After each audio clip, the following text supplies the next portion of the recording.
Welcome to EngagementB2B.com's lecture series, The Essentials of B2B Value-Based Marketing.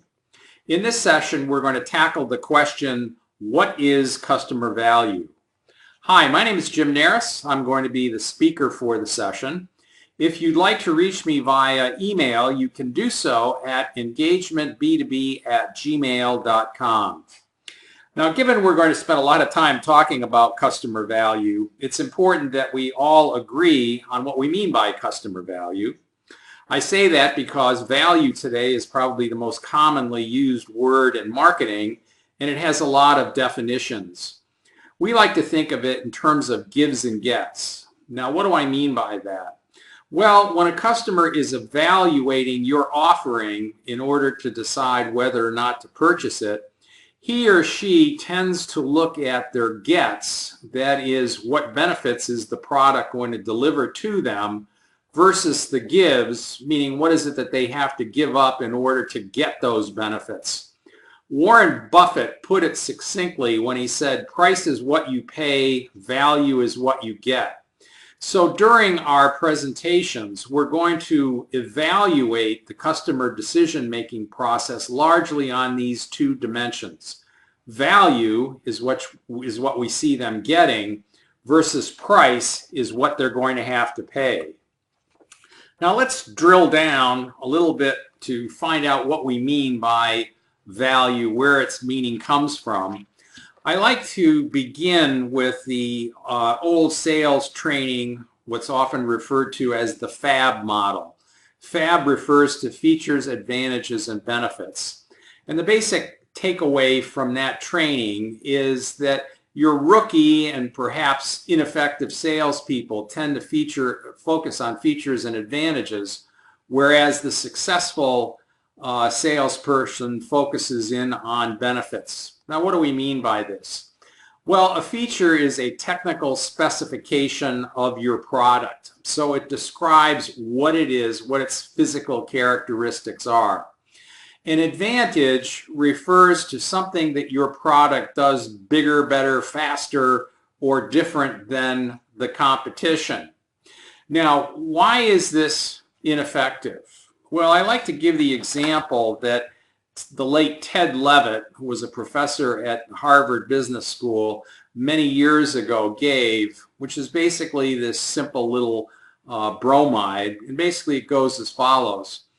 When a consumer goes into a hardware store to buy a 1/4-inch drill bit, he or she is not actually buying the drill bit. He or she is buying 1/4-inch holes.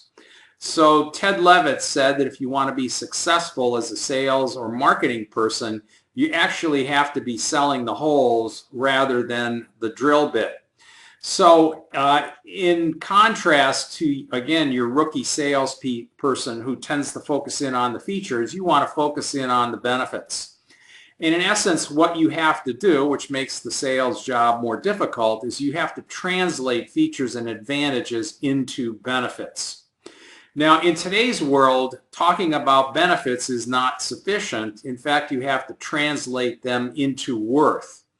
Now, what do we mean by this? And again, I'll turn to another Harvard Business School professor, Michael Porter.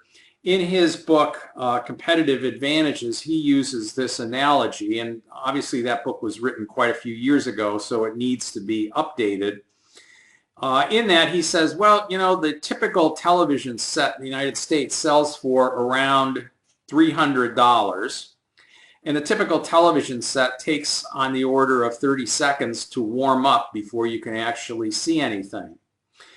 Michael Porter says, well, you know, there's actually a device out there that will give you instant on television. The thing is that that device is going to cost you an extra $200. Now, this device has been out there a long period of time, yet, you know, it's not been as successful as you might think. You might ask, why is that the case? Well, the answer is, why would I want to pay $200 for 30 seconds more of television time? You know, there's not much on, and you know, it's an expensive. Matter of fact, I could take that $200 and I could spend it on a better sound system or better graphics, or I could get access to digital screening, all types of things. So the distinction here is that it's not good enough to talk about benefits. We have to talk about worth. Now, what do we mean by worth? Well, worth is basically a benefit that the customer is willing to pay for. Now, I think that's an important distinction, because I could argue that all of the products and services that you sell provide benefits. The problem is often that customers don't want to pay for those benefits. So from a value-based marketing perspective, our goal is to find out not only what benefits we can provide to the customer, but also which of these benefits is the customer willing to pay for. Now, obviously, if they're not willing to pay for a benefit, chances are we're not going to want to provide it. Now, we use worth as a synonym of value, and we divide that up into two components. The first of which is tangible value, which means value I can feel, touch, smell, and most important, measure in economic terms, versus perceived value, which is the value I think I'm going to get. Now, that's an important distinction between B2B and B2C marketing, in that in B2B we tend to be more technical. We tend to define what our needs are in terms of specifications, and we tend to evaluate the products on tangible definitions. And in general, if you look at what we're looking for, it comes down to functionality and performance. Consumers, on the other hand, if you look at most consumer products, they're making their decisions based on aesthetics and taste. So, for example, do I like Coke versus Pepsi? Well, I could argue that the quality of the product is more or less the same. They use the same equipment for the most part. The difference is that one consumer prefers the taste of Coke, the other one prefers the taste of Pepsi. So when we're evaluating the worth or value of the product, we're going to look at both the tangible aspects of the product, that is, things that we can measure, versus the perceptual. And we're not going to throw the baby away with the bathwater. We're going to evaluate both of these things. So in summary, we're going to use the following definition. Value is the net benefit for which the customer is willing to pay.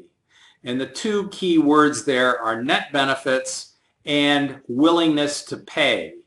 Now, what do I mean by net benefit? Well, obviously, it's the total benefit that the customer receives minus the cost of using the product. You might say, what's the difference? Well, payment, the price, is an expense at the point of purchase. Cost of use are the expenses that you occur over a period of time.